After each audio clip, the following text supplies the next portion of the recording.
to start your paper, we are going to go to psychologytoday.com.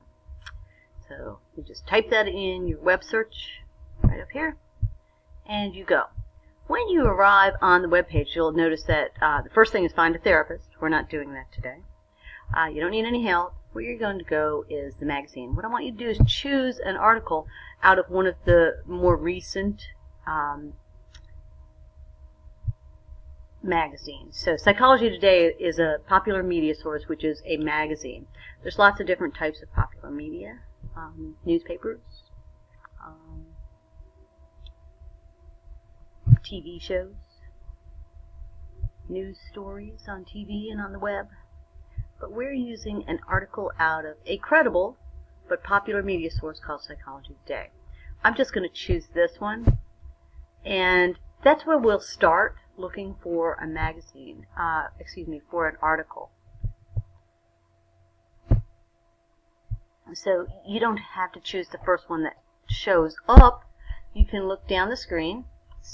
So characters turn, life provides turning points of many kinds, but the most powerful of all may be character revealing moments. I don't know if I want to read about that. Maybe I do, maybe I don't. Possessions are tied to identity in ways we may not appreciate until we purge them from our lives. So this is about ownership and having things, and I think there'd be scholarly articles on this too, and that's what you're supposed to compare and contrast.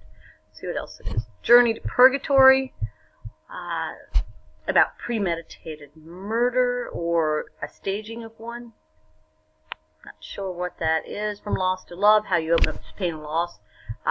You can find joy. Now this, I know you're going to be able to find articles that are scholarly from theirs. And here's more from the issue.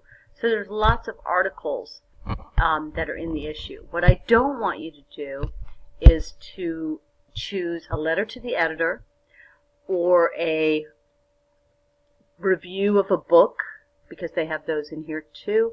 And I don't want you to choose a blog post, because the way they're handled is different. So I want you to look at a credible, that means believable, but popular media source, and how it differs from a journal article that's covered on the same topic. So let's say I chose that one. I can see that the word blog does not appear up here at all. It says articles. So I know I have chosen the right type of thing, and I can go down here and I can read it. And notice the length. What we're looking for is something with substance. So this article, as you can see, I'm not even halfway down the page yet. I come over here and see. So this has substance, and I'm looking for an article with substance. So you're going to read and analyze it, and then you're going to get to the bottom, and here it is. So this is how you find a credible, reliable source of information from Psychology Today magazine. And that's what you're required to do for this assignment. Thanks. And I'll do another one of these for the scholarly source.